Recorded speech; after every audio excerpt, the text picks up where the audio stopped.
এমন কাজ শিখে আসবেন যেই কাজের জন্য আপনাকে মানুষের কাছে যেতে হবে না, বরং যে মানুষ আপনাকে আপনার এই কাজের সন্ধানে আপনাকে খুঁজে বের করবে। যেভাবে দালাল চক্ররা আপনাদেরকে বুঝিয়ে পাঠায় সেইভাবে তাদের কার্যক্রম হয় না। সত্যিকার অর্থে আপনাকে সঠিক একটা কাজ শিখে আসতে হবে। আপনি যেই কোনো দেশে যান না, শুধুমাত্র সৌদি আরব নয়। আসসালামু আলাইকুম। এই যে দেখছেন কাদেরকে, এরা হচ্ছে আমাদের সকল প্রবাসী ভাই, যারা কাজ না পেয়ে এইভাবে কাজের সন্ধানে তারা এইভাবে ঘুরছে। হাজার হাজার মানুষ, এই যে নতুন যারা সৌদি আরবে আসতে যাচ্ছেন তাদের জন্য এখান থেকে একটা মেসেজ। দেখুন কাজের কতটা সংকট। লাখ লাখ টাকা খরচ করে বিদেশে আসবেন, যখন আপনার স্বপ্ন পূরণ করার জন্য আপনি যখন আসবেন, যখন আপনি পারবেন না আপনার এই স্বপ্নটা পূরণ করতে, নিজের খেতেই কষ্ট হবে, তখন আপনি কি বলে বুঝাবেন নিজেকে? আমি চিৎকার করে কাঁদিতে চাহিয়া করিতে পারিনি চিৎকার। তখন এইভাবে আফসোস হবে, রুমের ভিতরে কান্না করবেন দিনের পর দিন। যখন না খেয়ে থাকবেন তখন বুঝতে পারবেন যে আসলে প্রবাস জীবনটা কেমন। যেভাবে দালাল চক্ররা আপনাদেরকে বুঝিয়ে পাঠায় সেইভাবে তাদের কার্যক্রম হয় না, একভাবে হয় না। আপনাদেরকে 9-6 দিয়ে বুঝ দেয়, আর আপনারা সেই জালে ফেসে যান। অবশেষে আসার পরে এইভাবে আপনাদেরকে কাজের সন্ধান খুঁজতে হয়। একটা সিট খালি আছে কিনা, একটা জায়গা খালি আছে কিনা,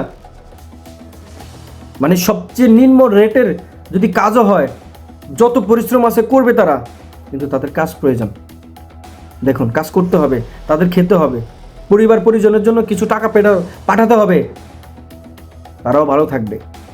এই যদি হয় প্রবাস জীবন, তাহলে কষ্ট দুঃখের কথাগুলো কার কাছে বলবেন, কাকে বোঝাবেন?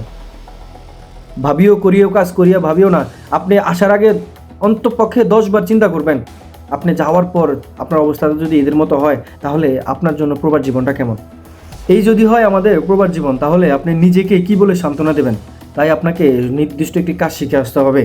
এমন কাজ শিখে আসবেন যেই কাজের জন্য আপনাকে মানুষের কাছে যেতে হবে না, বরং যে মানুষ আপনাকে আপনার এই কাজের সন্ধানে আপনাকে খুঁজে বের করবে। এটাই হচ্ছে প্রবাস জীবন। সত্যিকার অর্থে আপনাকে সঠিক একটা কাজ শিখে আসতে হবে। আপনি যেই কোনো দেশে যান না, শুধুমাত্র সৌদি আরব নয়, আপনি যেই কোনো কান্ট্রিতে আপনি যান না কেন, আপনার এই কাজের মূল্যটা থাকবে। সত্যি কথা ভাই। এই জন্য আপনাকে চিন্তা ভাবনা করে প্রবাস জীবনে পা রাখতে হবে। আপনি লাখ লাখ টাকা খরচ করবেন, আসেন, আপনাকে বারণ করা হবে না। তবে আপনার যোগ্যতা, আপনার কাজ, আপনি যেটা পারেন আপনি সেটা নিয়ে আসবেন। যে চিন্তা ভাবনা করবেন আপনার আত্মীয় স্বজন আছে, ভাই চাচা, মানে আত্মীয় স্বজনের মধ্যে থাকে না আরও অনেকেই, এদের কাছে যাবেন আর আপনার ভালো একটা চাকরির সন্ধান হয়ে যাবে, কোনো একটা কাজ তাদের উপরে নির্ভরশীল করে আসবেন না ভাই। তবে যদি এইভাবে যদি আসেন তাহলে সবচেয়ে বড় ভুল কাজ করবেন। তাই প্রবাসী ভাইদেরকে বলতে চাই, যারা আসতে চাচ্ছেন তাদেরকে বিনীতভাবে অনুরোধ করব, আপনারা চিন্তা ভাবনা করে আসবেন, অন্তপক্ষে 10 বার চিন্তা করে আসবেন। আপনি আমার ভাই, আপনার যদি কষ্ট হয় তাহলে আমারও কষ্ট লাগবে। তাহলে ভাই ভালো লাগবে না, মনটাকে সান্ত্বনা দিয়ে বোঝাতে পারবো না কেনই বা আমার এই ভাইটার কষ্ট হচ্ছে। দর্শক ভালো থাকবেন, সুস্থ থাকবেন, ভিডিওটা বেশি বেশি করে শেয়ার করবেন। ইনশাআল্লাহ দেখা হচ্ছে নতুন কোনো ভিডিওতে। আর অবশ্যই চ্যানেলটিকে সাবস্ক্রাইব করে সঙ্গেই থাকবেন।